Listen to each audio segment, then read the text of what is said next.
എല്ലാ വിദ്യാർത്ഥികൾക്കും പുതിയൊരു വീഡിയോയിലേക്ക് സ്വാഗതം. ഈ വർഷത്തെ +2 higher secondary, vocational higher secondary say or improvement പരീക്ഷയ്ക്കുള്ള അപേക്ഷകൾ നാളെ അവസാനിക്കും.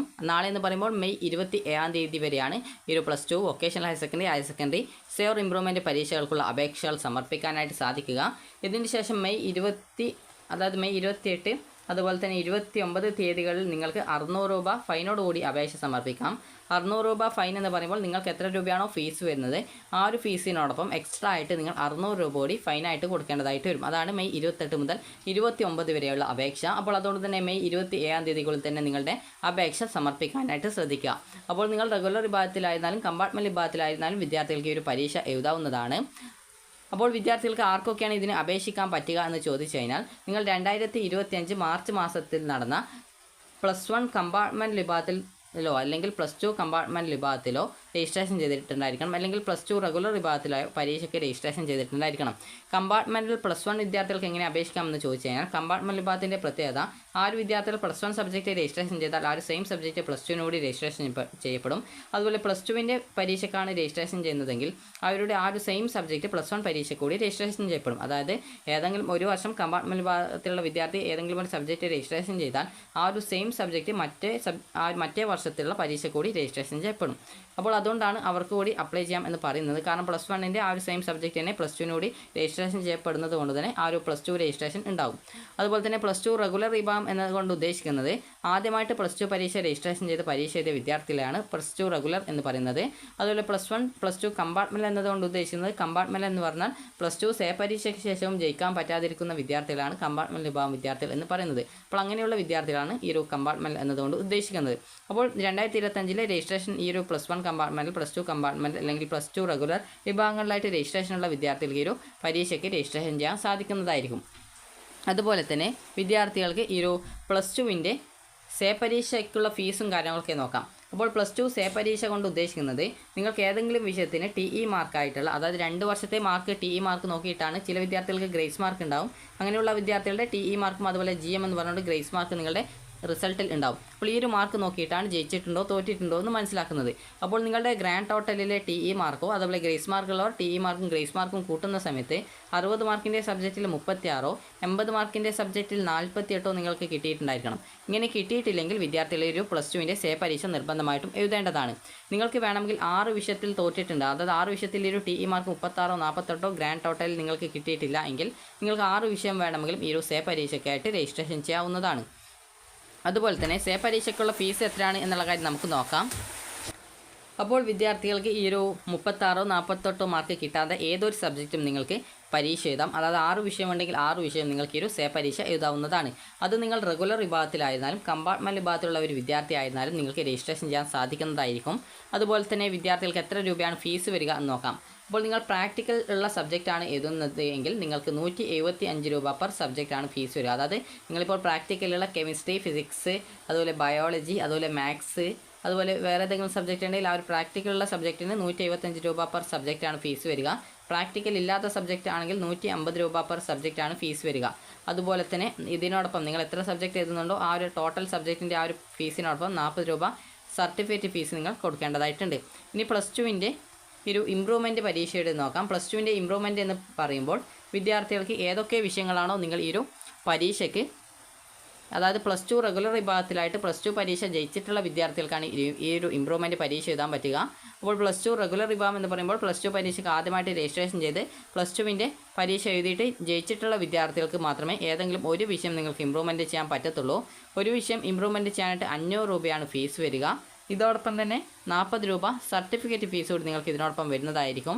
അതുപോലെ തന്നെ വിദ്യാർത്ഥികൾക്ക് ഒരു സബ്ജക്റ്റ് എന്ന് പറഞ്ഞു. ചില വിദ്യാർത്ഥികൾ ചോദിച്ചതാണ് 2 സബ്ജക്റ്റ് എഴുതാൻ പറ്റുമോ എന്നുള്ളത്. അതിനായിട്ട് DHSCയുടെ സ്പെഷ്യൽ ഓർഡർ വേണം. അതുപോലെ ആ ഒരു ഓർഡർ കിട്ടാനായിട്ടൊക്കെ ബുദ്ധിമുട്ടായിരിക്കും. അപ്പോൾ അതിനായിട്ട് തിരുവനന്തപുരത്തുള്ള DHSCയുടെ ഡയറക്ടറേറ്റിൽ നേരിട്ട് പോയിട്ട് നിങ്ങൾ അതായത് സ്പെഷ്യൽ ഓർഡേഴ്സും കാര്യങ്ങളൊക്കെ വാങ്ങിക്കേണ്ടതായിട്ട് വരും. അപ്പോൾ അതിനൊക്കെ കുറച്ച് ബുദ്ധിമുട്ടുള്ളത് കൊണ്ട് തന്നെ നിങ്ങൾ ഒരു വിഷയം ഇമ്പ്രൂവ്മെൻറ്റ് ചെയ്യുന്നതായിരിക്കും കൂടുതൽ നല്ലത്. അപ്പോൾ നിങ്ങൾക്ക് അങ്ങനെ പോയിട്ട് സ്പെഷ്യൽ ഓർഡർ കിട്ടുമോ എന്ന് ജസ്റ്റ് ഒന്ന് വേണമെങ്കിൽ ട്രൈ ചെയ്ത് നോക്കാവുന്നതാണ്. തിരുവനന്തപുരത്ത് അതായത് വിദ്യാഭ്യാസ വകുപ്പിൻ്റെ ആ ഒരു ഓഫീസിൽ പോയിക്കൊണ്ട് നിങ്ങൾക്ക് ഒന്നിൽ കൂടുതൽ സബ്ജക്റ്റ് എഴുതാനുള്ള ആ ഒരു അനുമതി കിട്ടുമോ എന്ന് വേണമെങ്കിൽ ജസ്റ്റ് ഒന്ന് ട്രൈ ചെയ്ത് നോക്കാം. അപ്പോൾ അതിന് നിങ്ങൾ നേരിട്ട് പോവേണ്ടതായിട്ട് വരും. ആ ഒരു കാര്യം കൂടി നിങ്ങൾക്ക് കുറച്ച് ബുദ്ധിമുട്ടായതുകൊണ്ട് തന്നെ ഒരു വിഷയം ഇമ്പ്രൂവ്മെൻറ്റ് ചെയ്യുന്നതായിരിക്കും നല്ലത്. ഇനി അടുത്തതായിട്ടുള്ളത് വിദ്യാർത്ഥികൾ ചോദിക്കുന്ന പ്രധാനപ്പെട്ട കാര്യമാണ്. വിദ്യാർത്ഥികൾക്ക് നിങ്ങൾ +2വിൻ്റെ സേ എഴുതുന്ന സമയത്തും ഇമ്പ്രൂവ്മെൻറ്റ് എഴുതുന്ന സമയത്തും നിങ്ങൾക്ക് പ്രാക്ടിക്കൽ, അത് സേ പരീക്ഷ എഴുതുമ്പോൾ 175 രൂപയാണ് പ്രാക്ടിക്കൽ സബ്ജക്റ്റിൻ്റെ ഫീസ് വരുന്നത്. അപ്പോൾ പ്രാക്ടിക്കൽ സബ്ജക്റ്റ് ഫീസ് വരുന്നത് ഇത്രയും ആയതുകൊണ്ട് തന്നെ വിദ്യാർത്ഥികൾ ഇതിനോടൊപ്പം പ്രാക്ടിക്കൽ പരീക്ഷ എഴുതണോ എന്നുള്ളൊരു ഡൗട്ട് ചോദിക്കുന്നുണ്ട്. അപ്പോൾ പ്രാക്ടിക്കൽ പരീക്ഷ എഴുതണോ എന്ന് ചോദിച്ചു കഴിഞ്ഞാൽ നിങ്ങൾക്ക് വേണമെങ്കിൽ എഴുതാം, അല്ലെങ്കിൽ എഴുതണ്ട. അതായത് നിങ്ങൾ ഇതുവരെ പ്രാക്ടിക്കൽ പരീക്ഷ ഏതെങ്കിലും സബ്ജക്റ്റിൻ്റേത് അറ്റൻഡ് ചെയ്തിട്ടില്ലെങ്കിൽ അത് നിങ്ങൾക്ക് പ്രാക്ടിക്കൽ പരീക്ഷ എഴുതാവുന്നതാണ്. അതേസമയം പ്രാക്ടിക്കൽ പരീക്ഷ ഓൾറെഡി അറ്റൻഡ് ചെയ്ത ഒരു വിദ്യാർത്ഥിക്ക് ആവശ്യമെങ്കിൽ, അത് വേണമെങ്കിൽ നിങ്ങൾക്ക് പ്രാക്ടിക്കൽ പരീക്ഷ എഴുതാവുന്നതാണ്. അതായത് അങ്ങനെ വേണമെങ്കിൽ നിങ്ങൾക്ക് പ്രാക്ടിക്കൽ എഴുതാം, താല്പര്യമില്ലെങ്കിൽ എഴുതേണ്ടതില്ല. നിങ്ങൾ ഇതുവരെ എഴുതാത്ത ഒരു വിദ്യാർത്ഥി, പ്രാക്ടിക്കൽ ഇതുവരെ പരീക്ഷ എഴുതാത്ത ഒരു വിദ്യാർത്ഥിയാണ്, അറ്റൻഡ് ചെയ്യാത്തൊരു വിദ്യാർത്ഥിയാണെങ്കിൽ നിങ്ങൾ നിർബന്ധമായിട്ടും പ്രാക്ടിക്കൽ പരീക്ഷ എഴുതണം. പ്രാക്ടിക്കൽ പരീക്ഷ ഓൾറെഡി ഒരു തവണ ഏതെങ്കിലും എല്ലാ സബ്ജക്റ്റിൻ്റെയും എഴുതിയ വിദ്യാർത്ഥികളാണെങ്കിൽ നിങ്ങൾ എഴുതണ്ട. എഴുതിയിട്ടില്ലെങ്കിൽ മാത്രമേ നിങ്ങൾ പ്രാക്ടിക്കൽ എഴുതേണ്ടതായിട്ടുള്ളൂ. അതായത് നിങ്ങൾ ഇതുവരെ ഏതെങ്കിലും സബ്ജക്റ്റിൻ്റേത് എഴുതിയിട്ടില്ലെങ്കിൽ മാത്രമേ ആ ഒരു എഴുതാത്ത സബ്ജക്റ്റിൻ്റെ പ്രാക്ടിക്കൽ പരീക്ഷ നിങ്ങൾ അറ്റൻഡ് ചെയ്യേണ്ടതായിട്ടുള്ളൂ. ഇനി വിദ്യാർത്ഥികൾ ശ്രദ്ധിക്കേണ്ടത്, സ്കൂളിൽ നിന്ന് നിങ്ങൾക്ക് ലഭിക്കുന്ന ആപ്ലിക്കേഷൻ ഫോം നിങ്ങൾക്ക് ഈ ഒരു രീതിയിലുള്ളതായിരിക്കും. അപ്പോൾ ഇതിൽ പൂരിപ്പിക്കുന്നത്, അതുപോലെ തന്നെ നിങ്ങൾക്ക് നേരത്തെ വീഡിയോ ചാനൽ എങ്ങനെ ആപ്ലിക്കേഷൻ ഫോം ഫില്ല് ചെയ്യാമെന്ന് പറഞ്ഞുകൊണ്ട് അപ്ലോഡ് ചെയ്തിട്ടുണ്ടായിരുന്നു. അപ്പോൾ അതിൽ കാണിക്കുന്ന ആ ഒരു ഫോമും തമ്മിൽ ചെറിയ വ്യത്യാസം മാത്രമേ ഉള്ളൂ. അതായത് അതിൻ്റെ ഡിസൈൻസിലും അതുപോലെ അതിൽ കൊടുത്തിട്ടുള്ള കുറച്ച് ഡീറ്റെയിൽസിലും മാത്രമേ വ്യത്യാസമുള്ളൂ. ബാക്കിയെല്ലാം സെയിം ആയിട്ടുള്ള ഡീറ്റെയിൽസ് ആണ്. അപ്പോൾ അതുകൊണ്ട് തന്നെ ഏത് ആപ്ലിക്കേഷൻ ഫോം നിങ്ങൾ ഉപയോഗിച്ച് കഴിഞ്ഞാലും പ്രത്യേകിച്ച് പ്രോബ്ലമൊന്നുമില്ല. കാരണം പല വിദ്യാർത്ഥികളും പറഞ്ഞതാണ് സ്കൂളിൽ നിന്ന് കിട്ടിയ ആ ഒരു ആപ്ലിക്കേഷൻ ഫോം വേറെയാണ് എന്നുള്ളത്. അത് ഈ ഒരു ആപ്ലിക്കേഷൻ ഫോം ആയിരിക്കും നിങ്ങൾക്ക് കിട്ടിയിട്ടുണ്ടാവുക. അപ്പോൾ ഈ ഒരു ആപ്ലിക്കേഷൻ ഫോം എങ്ങനെയാണ് ഫില്ല് ചെയ്യുക എന്ന് നോക്കാം. അതുപോലെ തന്നെ വിദ്യാർത്ഥികൾ ചോദിച്ചതാണ് അപേക്ഷ ഓൺലൈനായിട്ടോ അല്ലെങ്കിൽ ഓഫ്ലൈനായിട്ടാണോ കൊടുക്കേണ്ടത്, നിങ്ങൾക്ക് അക്ഷയ വഴി കൊടുക്കാൻ പറ്റുമോ എന്നുള്ളത്. അപ്പോൾ നിങ്ങൾ ശ്രദ്ധിക്കേണ്ടത്, നിങ്ങൾ +2വിൻ്റെ സേ ഓർ ഇമ്പ്രൂവ്മെൻറ്റ് പരീക്ഷയ്ക്ക് രജിസ്ട്രേഷൻ ചെയ്യുന്ന സമയത്ത് നിങ്ങൾ ഈ ഒരു ആപ്ലിക്കേഷൻ ഫോം സ്കൂളിൽ ആണ് കൊടുക്കുന്നത്, നിങ്ങൾ ഓൺലൈനായിട്ട് രജിസ്ട്രേഷൻ ചെയ്യുന്നില്ല. അപ്പോൾ ഇതെങ്ങനെയാണ് രജിസ്ട്രേഷൻ ചെയ്യപ്പെടുന്നത് എന്നുള്ള നിങ്ങൾക്കൊരു ഡൗട്ട് ഉണ്ടാവും. അപ്പോൾ നിങ്ങളുടെ രജിസ്ട്രേഷൻ ചെയ്യുന്നത് നിങ്ങളുടെ പരീക്ഷ 2025 മാർച്ച് മാസത്തിലെ പരീക്ഷയ്ക്ക് നിങ്ങൾ രജിസ്ട്രേഷൻ ചെയ്ത സ്കൂൾ എവിടെയാണോ ആ ഒരു സ്കൂളിലെ പ്രിൻസിപ്പാളാണ് നിങ്ങളുടെ അപേക്ഷകൾ രജിസ്ട്രേഷൻ ചെയ്യുന്നത്. അപ്പോൾ അക്ഷയയിൽ നിന്ന് രജിസ്ട്രേഷൻ ചെയ്യാൻ പറ്റത്തില്ല, കാരണം സ്കൂളിൻ്റെ ഒരു ലോഗിൻ ID ഉണ്ടാവും. അപ്പോൾ ആ ഒരു പ്രിൻസിപ്പാളിൻ്റെ ആ ഒരു ലോഗിൻ ID വെച്ചിട്ട് പ്രിൻസിപ്പാൾ ലോഗിൻ ചെയ്തുകൊണ്ട് അതുവഴിയാണ് നിങ്ങളുടെ +2വിൻ്റെ സേ അല്ലെങ്കിൽ ഇമ്പ്രൂവ്മെൻറ്റ് പരീക്ഷയ്ക്കുള്ള രജിസ്ട്രേഷൻ ചെയ്യുന്നത്. അതുകൊണ്ട് തന്നെ നിങ്ങൾ ശ്രദ്ധിക്കേണ്ടത് ആപ്ലിക്കേഷൻ ഓൺലൈനായിട്ടല്ല ഓഫ്ലൈനായിട്ടാണ്. അത് നിങ്ങൾ നേരിട്ട് സ്കൂളിലെ പ്രിൻസിപ്പാളിനാണ് അപേക്ഷ കൊടുക്കേണ്ടത്. നിങ്ങൾ 2025 മാർച്ച് മാസത്തിൽ ഏത് സ്കൂളിലാണോ പരീക്ഷയ്ക്ക് രജിസ്ട്രേഷൻ ചെയ്തിട്ടുണ്ടായിരുന്നത് ആ ഒരു പരീക്ഷ നിങ്ങൾ എഴുതിയാലും എഴുതിയിട്ടില്ലെങ്കിലും നിങ്ങൾ സേ ഓർ ഇമ്പ്രൂവ്മെൻറ്റ് പരീക്ഷയ്ക്ക് രജിസ്ട്രേഷൻ ചെയ്യുന്ന സമയത്ത് ആ ഒരു സ്കൂളിലെ പ്രിൻസിപ്പാളിനാണ് നിങ്ങൾ അപേക്ഷ കൊടുക്കേണ്ടത്. നിങ്ങൾക്ക് എന്തെങ്കിലും കാരണവശാൽ നിങ്ങൾ നാട്ടിൽ ഇല്ല, നിങ്ങൾ വളരെയധികം ദൂരെയാണെങ്കിൽ, അതായത് കേരളത്തിൽ തന്നെയാണ് എന്നാൽ വളരെ ദൂരെയുള്ള ഒരു സ്ഥലത്താണെങ്കിൽ നിങ്ങൾക്ക് വേണമെങ്കിൽ അതിനടുത്തുള്ള തൊട്ടടുത്തുള്ള ഏതെങ്കിലും ഹൈസ്കൂളിൽ പോയിക്കൊണ്ട് അവിടെ അപേക്ഷ കൊടുക്കാൻ സാധിക്കുന്നതായിരിക്കും. ഇനി വിദ്യാർത്ഥികൾ ചോദിച്ച പ്രധാനപ്പെട്ട കാര്യമാണ്, 2025 വർഷത്തെ പരീക്ഷയ്ക്ക് രജിസ്ട്രേഷൻ ഇതുവരെ ചെയ്തിട്ടില്ല. +1 കമ്പാർട്ട്മെൻറ്റും ചെയ്തിട്ടില്ല, +2 കമ്പാർട്ട്മെൻറ്റും ചെയ്തിട്ടില്ല, +2വിൻ്റെ റെഗുലർ വിഭാഗത്തിൽ രജിസ്ട്രേഷൻ ചെയ്തിട്ടുള്ള വിദ്യാർത്ഥികൾ ആയിരിക്കില്ല ഇത് ചോദിക്കുക, കമ്പാർട്ട്മെൻറ്റ് വിഭാഗത്തിലുള്ള വിദ്യാർത്ഥികളായിരിക്കും. അപ്പോൾ നിങ്ങൾ ശ്രദ്ധിക്കേണ്ടത്, ഇതുവരെ പരീക്ഷയ്ക്ക് രജിസ്ട്രേഷൻ ചെയ്യാത്ത ഒരു വിദ്യാർത്ഥി +1 കമ്പാർട്ട്മെൻറ്റിലും രജിസ്ട്രേഷൻ ചെയ്തിട്ടില്ല, +2 കമ്പാർട്ട്മെൻറ്റിലും രജിസ്ട്രേഷൻ ചെയ്തിട്ടില്ല. അങ്ങനെയുള്ള വിദ്യാർത്ഥികൾ ചെയ്യേണ്ടത് 2026 മാർച്ച് മാസത്തിലെ +1 പബ്ലിക് എക്സാമിനേഷൻ, +2 പബ്ലിക് എക്സാമിനേഷൻ എന്നിവയ്ക്കുള്ള രജിസ്ട്രേഷൻ ഓഗസ്റ്റ് മാസത്തിന് ശേഷം ഏത് മാസം വേണമെങ്കിൽ നിങ്ങൾക്ക് പ്രതീക്ഷിക്കാം. dhsc.kerala.gov.in എന്ന വിദ്യാഭ്യാസ വകുപ്പിൻ്റെ പോർട്ടലിലാണ് നോട്ടിഫിക്കേഷൻ വരിക. അപ്പോൾ ആ ഒരു സമയത്ത് നിങ്ങൾ സ്കൂളിൽ പോയിട്ട് അപേക്ഷ സമർപ്പിച്ചാൽ മതി, നിങ്ങൾക്ക് പരീക്ഷ എഴുതാവുന്നതാണ്. അതായത് മാർച്ച് മാസം നടക്കുന്ന +1 +2 പബ്ലിക് എക്സാമിനേഷൻ രജിസ്ട്രേഷനിലാണ് 2025 മാർച്ച് മാസത്തിലെ പരീക്ഷയ്ക്ക് രജിസ്ട്രേഷൻ ചെയ്യാനായിട്ട് പറ്റാതിരുന്ന വിദ്യാർത്ഥികൾ രജിസ്ട്രേഷൻ ചെയ്യേണ്ടത്.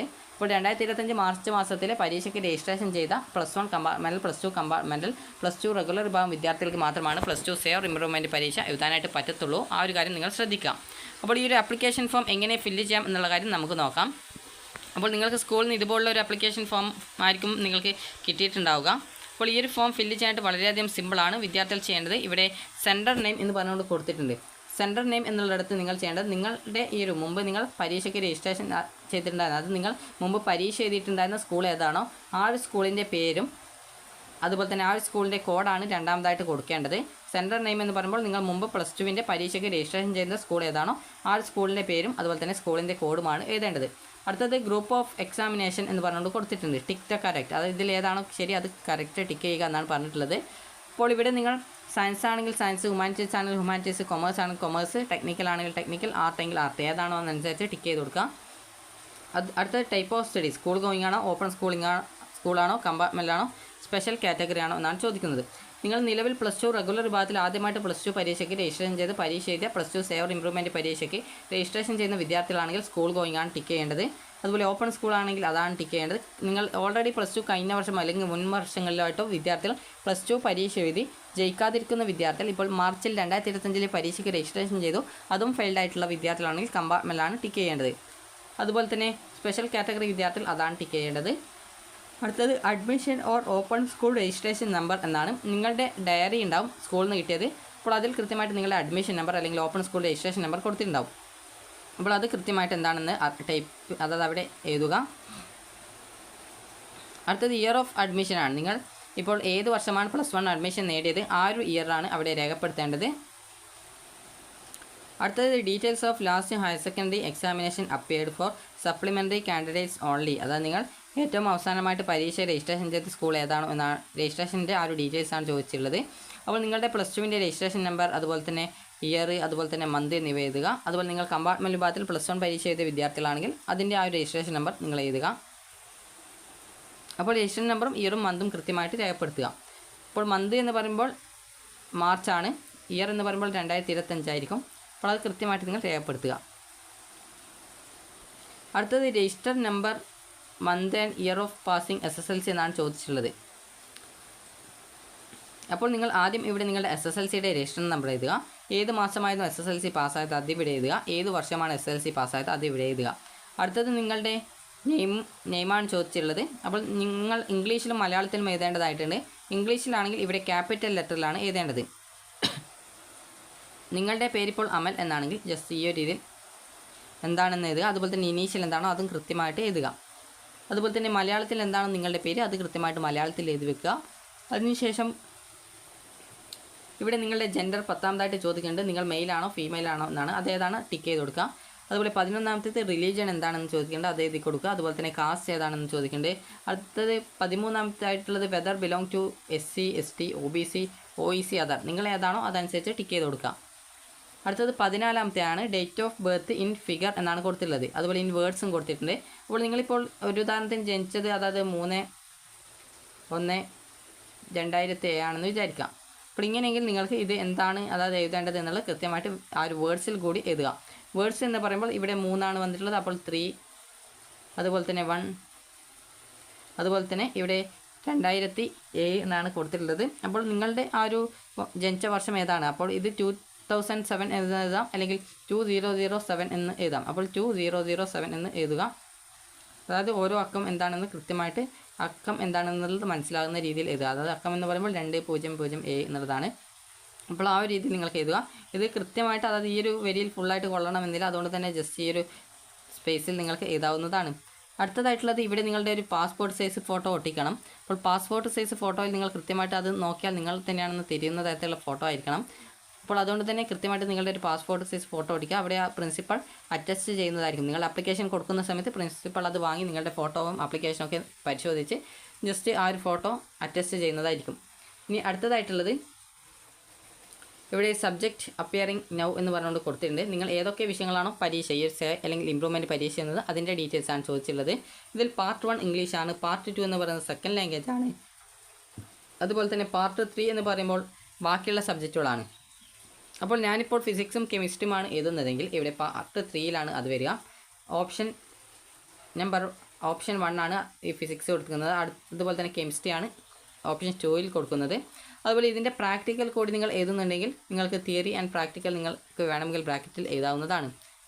അതുപോലെ തന്നെ നിങ്ങൾ ഒരു വിഷയം അതായത് ഇമ്പ്രൂവ്മെൻ്റ് ആണ് ചെയ്യുന്നതെങ്കിൽ നിങ്ങൾ ഏത് വിഷയമാണോ ഇമ്പ്രൂവ്മെൻറ്റ് ചെയ്യുന്നത്, ഇപ്പോൾ ഇംഗ്ലീഷാണ് ഇമ്പ്രൂവ്മെൻറ്റ് ചെയ്യുന്നതെങ്കിൽ പാർട്ട് 1ൽ ഇംഗ്ലീഷ്, അതുപോലെ പാർട്ട് 2 ആണ് അതായത് ഇംഗ്ലീഷ് അല്ല സെക്കൻഡ് ലാംഗ്വേജ് ആണെങ്കിൽ അതിനനുസരിച്ച് എഴുതാം.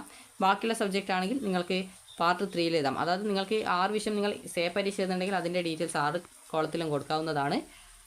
അതേസമയം ഒരു വിഷയമാണ് എഴുതുന്നുള്ളൂവെങ്കിൽ അങ്ങനെ കൊടുക്കാം. ഇമ്പ്രൂവ്മെൻ്റ് ആണെങ്കിൽ ഒരു വിഷയം മാത്രമേ പറ്റത്തുള്ളൂ. നേരത്തെ പറഞ്ഞതുപോലെ സ്പെഷ്യൽ ഓർഡേഴ്സ് ഉണ്ടെങ്കിലാണ് ഒന്നിലധികം സബ്ജക്റ്റ് എഴുതാൻ പറ്റത്തുള്ളൂ. ഇനി അടുത്തതായിട്ടുള്ളത് 16ാമത്തേതാണ്. അതുപോലെ തന്നെ 16ാമത്തെ ചോദിക്കുന്ന സമയത്ത് ഇവിടെ കൊടുത്തിട്ടുള്ളത് നിങ്ങൾക്ക് കാണാം details of previous appearance class 12th എന്നാണ് പറഞ്ഞിട്ടുള്ളത്. അപ്പോൾ നിങ്ങൾ സേ പരീക്ഷ എഴുതുന്നതാണെങ്കിലും ഇമ്പ്രൂവ്മെൻറ്റ് പരീക്ഷ എഴുതുന്നതാണെങ്കിലും ഈ ഒരു ഡീറ്റെയിൽസ് കൊടുക്കണം. കാരണം ഓൾറെഡി നിങ്ങൾ +2 കഴിഞ്ഞിട്ടുള്ളത് കൊണ്ടാണ് ഇതിൻ്റെ ഡീറ്റെയിൽസ് ചോദിക്കുന്നത്.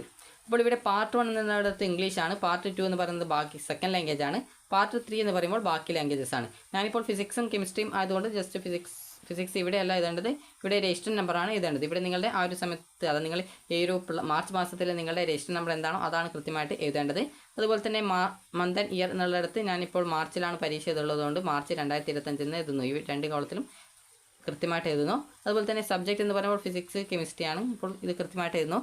അതുപോലെ തന്നെ ഇവിടെ eligible or not eligible for higher studies എന്ന് പറഞ്ഞിട്ട് കൊടുത്തിട്ടുണ്ട്. നിങ്ങൾ ജയിച്ചിട്ടുണ്ടോ ജയിച്ചിട്ടില്ലേ? അപ്പോൾ ഞാനിപ്പോൾ സേ പരീക്ഷയാണ് എഴുതുന്നുള്ളതുകൊണ്ട് നോട്ട് എലിജിബിൾ ആണ്, കാരണം ഫെയിൽഡ് ആയതുകൊണ്ടാണ് ഈ ഒരു സേ പരീക്ഷ എഴുതുന്നത്. അതിനുശേഷം ഇവിടെ ഗ്രേഡ് ഓർ സ്കോർ ഒബ്റ്റൈൻഡ്, അതിന് ഏത് ഗ്രേഡാണ് കിട്ടിയത് അല്ലെങ്കിൽ എത്ര സ്കോറാണ് കിട്ടിയത്, അതായത് +2ൻ്റേതാണ് ചോദിക്കുന്നത്. അപ്പോൾ +2ൻ്റേത് ആയതുകൊണ്ട് തന്നെ അതിന് എത്ര മാർക്ക് കിട്ടി എന്നുള്ളത് നിങ്ങൾക്ക് എഴുതാവുന്നതാണ്. അതായത് അല്ലെങ്കിൽ നിങ്ങൾക്ക് അതിന് ടോട്ടലായിട്ട് കിട്ടിയ ഗ്രേഡ് എത്രയാണോ അത് നിങ്ങൾക്ക് വേണമെങ്കിൽ എഴുതാവുന്നതാണ്. അപ്പോൾ ഞാനിപ്പോൾ +2ന് കിട്ടിയ മാർക്ക് എന്ന് പറയുന്നത് ജസ്റ്റ് ഒരു ഫിസിക്സും കെമിസ്ട്രിയാണ്. അതിൽ എനിക്ക് കിട്ടിയത് എത്ര മാർക്കാണ് എന്നുള്ളത് ഇവിടെ എഴുതാവുന്നതാണ്.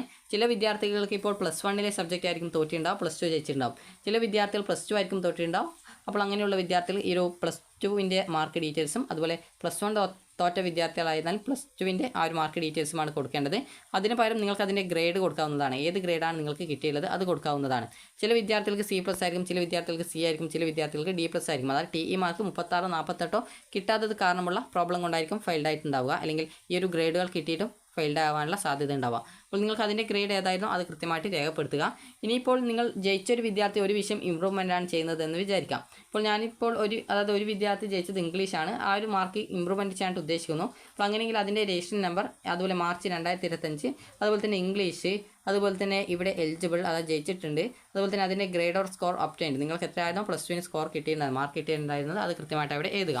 ഇനി അടുത്തതായിട്ടുള്ളത് ഇവിടെ 17ാമത്തെ ക്വസ്റ്റ്യൻ ആണ്. 17ാമത്തേത് ഫീ പേയ്മെൻറ്റിൻ്റെ ഡീറ്റെയിൽസ് ആണ് ചോദിച്ചിട്ടുള്ളത്. അപ്പോൾ അവിടെ പ്രത്യേകിച്ച് നിങ്ങളൊന്നും ഫില്ല് ചെയ്യേണ്ട, അത് സ്കൂളിൽ നിന്ന് ഫില്ല് ചെയ്ത് കൊള്ളും.